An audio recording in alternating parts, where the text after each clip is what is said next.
한 번이라도 인생을 살아오면서 실패를 경험한 사람 한 사람밖에 없네. 준장에서 소장 못 올라가고, 소장에서 중장 못 올라가고, 중장에서 대장 못 올라가고, 기도하고 열심히 했는데 좌절하고 실패의 원인을 느끼게 될 때가 더러 있겠죠. 대학 입시에 실패를 하고, 사업에 실패를 하고, 어떤 사람들은 결혼에도 실패를 하고, 사랑에도 실패를 해보고, 목회에도 실패를 해보고, 아버지로서의 실패, 어머니로서의 실패, 자식으로서의 실패, 정치가로서의 실패, 사업가로서, 선생으로서, 성도로서 실패한 경험을 가진 사람들이 모여서 오늘 히브리서에 나오는 말씀으로 함께 은혜 받는 귀한 시간 되기를 주님의 이름으로 축원합니다. 엘리야의 좌절, 마귀가 성도를 패배시키는 연장을 진열해 놨습니다. 첫째, 미움의 연장. 두 번째는 질투의 연장. 세 번째로는 거짓과 교만이라고 하는 연장을 전시해 놨습니다. 그런데 제일 비싼 연장이 하나 있는데 그것은 실망과 좌절이라고 하는 연장이라고 했습니다. 사탄은 이 연장을 가지고 가장 위대한 주의 종들로 쓰러뜨리게 만들 수 있다고 자랑을 합니다. 건강이 있다고 너는 자랑하지 말라. 너는 기도할 수 있느냐? 만일 내가 기도할 수 없다면 너는 말 못하는 벙어리다. 만일 내가 주를 보지 못하면 너는 눈먼 소경이다. 네가 다리가 있다 하나 만일 네가 죽게 가지 못하고 있다면 너는 다리 있는 불구자다. 너는 죽게 회개하라는 주님의 음성을 듣고 입을 열어 주시면은 눈의 안약을 바라 주시며 네 다리를 고치시는 주께 기도하라. 그러면 네게 아름다운 흰옷을 입혀 주시리라. 벤고 해바라기라고 하는 그림을 하나 그렸는데 1890년에 자살하기 몇 개월 전에 그린 그림으로 영국에서 2천만 불에 팔렸는데 한화로 180억입니다. 우리 딸아이가 고등학교 다닐 때 해바라기를 그려 갖고 왔더라고. 내가 보기에는 벤고 해바라기보다 훨씬 우리 딸이 그린 해바라기가 더 멋있더라고. 근데 사가는 사람이 없어서 걱정이지. 1962년 6월 23일 날 뇌성마비로 태어난 여자가 하나 있는데 17년간 하나님을 미워하고 저주하며 부모를 원망하고 삶을 포기하며 방황하다가 예수님을 영접하고 변화되어 380편의 시를 쓴 성명이 자매가 있죠. 걔가 예배당을 갔습니다. 걔는 뇌성마비로 몸을 가누를 수가 없는 상태인데 교회만 가면은 사람들이 쳐다보고 손가락질을 하기 때문에 교회 가는 것을 포기했습니다. 지가 지하 단칸방에서 엄마하고 아버지하고 같이 살면서 우연히 극동방송을 듣게 됩니다. 극동방송이 자기 친구가 돼가지고 극동방송을 들으면서 은혜를 받고 삶의 용기를 얻어 시를 쓰기 시작해가지고 돈이 좀 모이니까 하루는 엄마 등에 업혀서 극동방송을 찾아와서 저를 만나 돈 100만 원을 헌금을 하더라고요. 내가 100만 원을 주어도 도움이 될까 말까 한 그 애가 자기가 수입 받은 거 100만 원을 극동방송 헌금을 왔더라고요. 신체를 마음대로 쓸 수 없어 고통이 심하고 거동이 불편했습니다. 그렇지만 송명희는 누구보다도 하나님을 사랑하는 마음을 가졌고 세상의 미련도 재물의 미련도 명예의 미련도 없이 돈이 생기면 극동방송에 헌금하는 성녀였습니다. 피아노의 음악 위대한 천재 쇼팽이지요. 평생 약한 몸으로 싸웠던 사람입니다. 그러나 그는 힘든 일에도 자기 자신을 뜨겁게 헌신했습니다. 비록 그가 40세가 되기 전에 세상을 떠났으나 그는 음악 역사에 빛나는 거성이 되었습니다. 좌절하고 실패했다고 포기하지 말고 하나님을 믿고 의지하면은 하나님께서 새로운 힘과 용기를 주시면서 다시 일어날 수 있는 길을 허락해 주십니다. 영문학에 빼놓을 수 없는 네세니어 호손이라고 하는 사람은 어려서부터 절름발이 불구자였습니다. 하반신의 장애인으로서 밖에 나가 놀 수도 없는 몸이었지만은 그는 문학에 큰 탑을 세워놓고 세상을 떠난 사람이죠. 페니 크로스비, 의사의 실수로 시각 장애인이 된 사람이었으나 실망하지 않고 많은 찬송을 작곡했습니다. 그 중에 우리가 가장 잘 알려진 찬송, 예수로 나의 구주 삼고 피와 성신으로 거듭나니 뜬 세상의 내 영혼을 하늘 영광 부르로다. 이러한 찬송을 쓴 사람은 시각 장애인이에요. 그러나 그 어려움을 디디고 일어나서 수천 곡의 찬송가를 작시했습니다. 베토벤, 음악가로서의 치명적인 청각 장애인이었습니다. 그는 그것을 실망하지 않고 불후의 대명곡을 작곡했습니다. 베토벤 5번 교향곡 운명이지요. 6번 교향곡 전원입니다. 9번 교향곡 합창입니다. 이러한 대곡이 나올 수 있었던 것은 자기가 비록 장애를 가지고 있고 그러나 거기에 실망하지 않고 그 장애를 디디고 일어나서 세계의 위대한 곡을 작곡했습니다. 욥의 외침을 한번 들어보세요.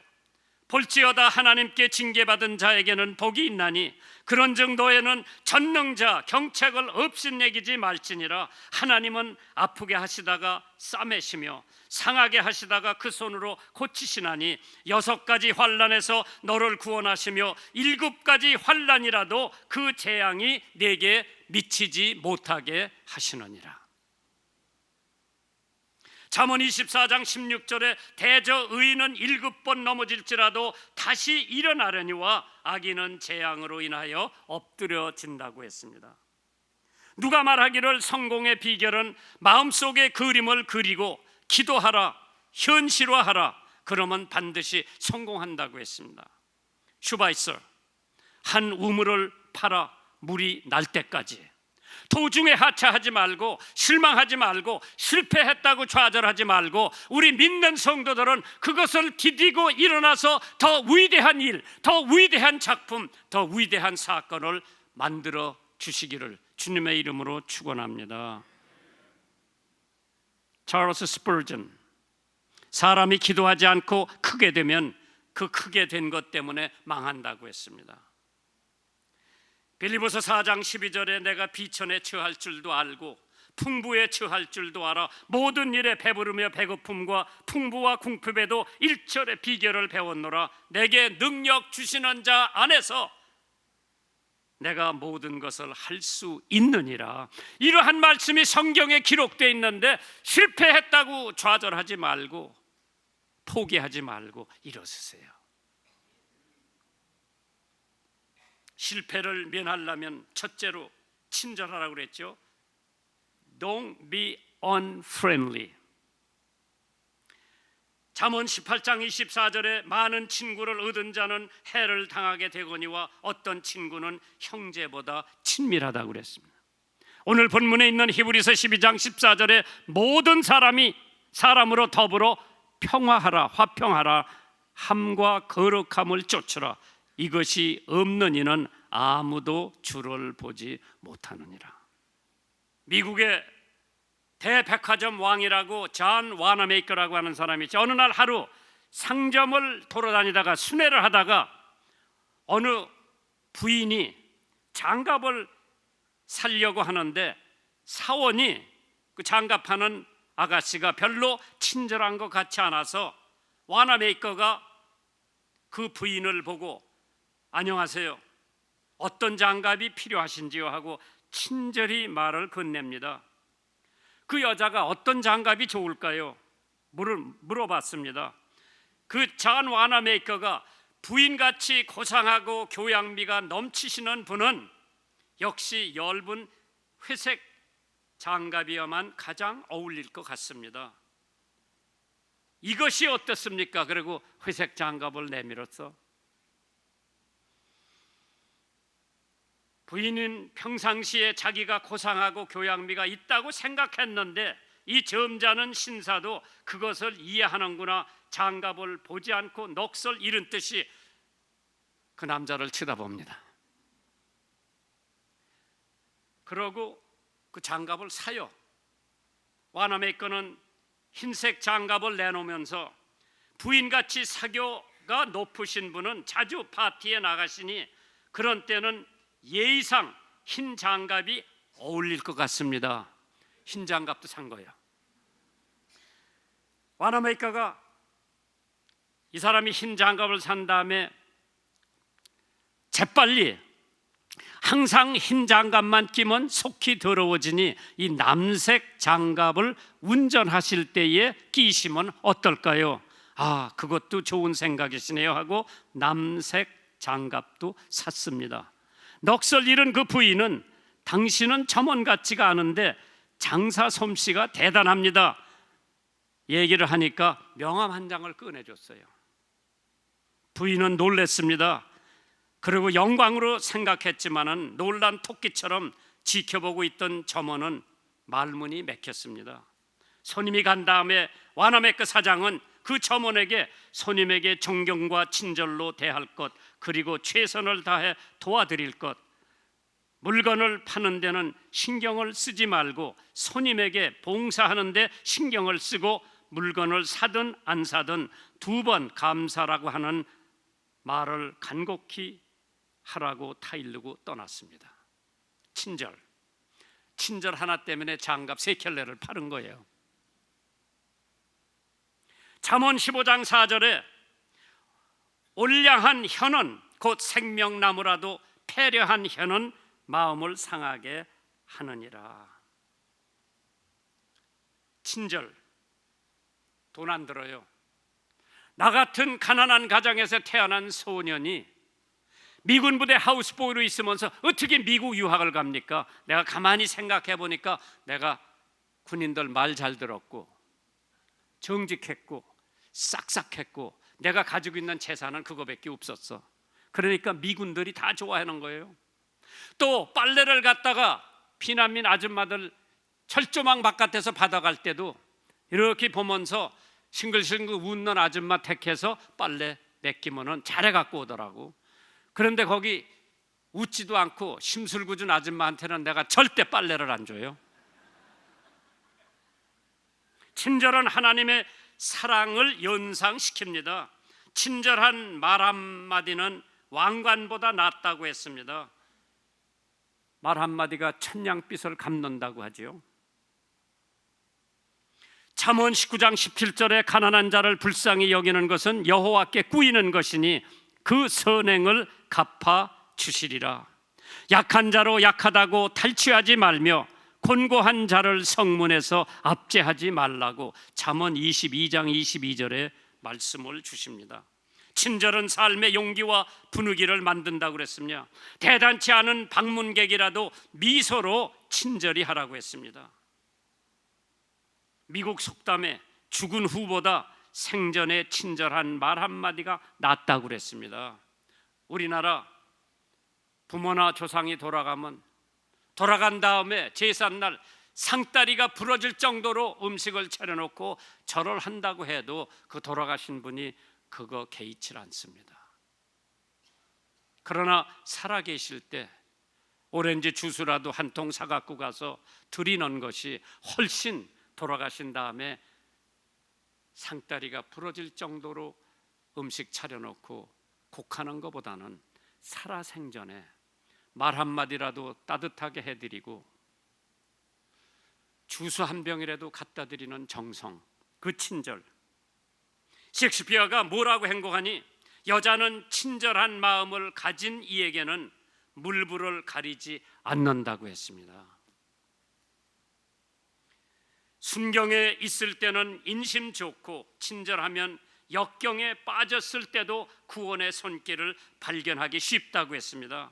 잠언 27장 17절에 철이 철을 날카롭게 하는 것 같이 사람이 그 친구의 얼굴을 빛나게 하느니라. 브루스 박튼이라고 하는 사람이 사업가는 단기간에 200만 불을 벌었습니다. 절반은 노력과 재능이 벌어줬고 절반은 친절이 벌어줬다고 했습니다. 상점에 들어가서 전화 한 통 씁시다 경험이 했죠. 그러니까 전화가 있으면서도 전화 없다 그러더라고. 노는데 바빠서 그 사람 뭐라 그러는 거예요? 저기 가면 공중전화가 있다 그래요. 가보면 고장이 났습니다.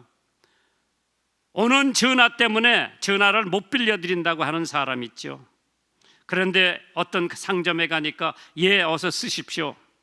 쓰는 도중에 시원한 물 한 잔 음료수를 마시라고 주면 그게 그 가게의 단골이 됩니다.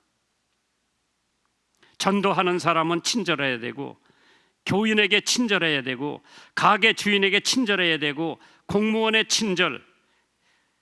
우리나라 사람들대로 길을 가르쳐 달라고 그러면은 자기가 바쁘니까 그냥 저리 가다가 저리 가면 거기 나온다고 그러더라고. 일본에 가서 길을 물어보니까 일하다 말고 나를 안내하고 거기까지 데려다 주는 것을 보고 일본 사람들 이렇게 친절하구나. 일하다 말고 데리고 가요. 거기까지 데려다 주고 돌아가는 사람 많이 봤죠. 두 번째로 용서하라고 그랬죠. Don't be unforgiving. 마태복음 6장 14절에 너희가 사람의 과실을 용서하면 너의 천부께서도 하나님 아버지께서도 너의 과실을 용서하시려니와 너희가 사람의 과실을 용서하지 아니하면 너의 아버지께서도 너의 과실을 용서하지 아니하시리라. 뭐 잘못된 거 있으면 빨리 용서해 주시고 용서 구하세요.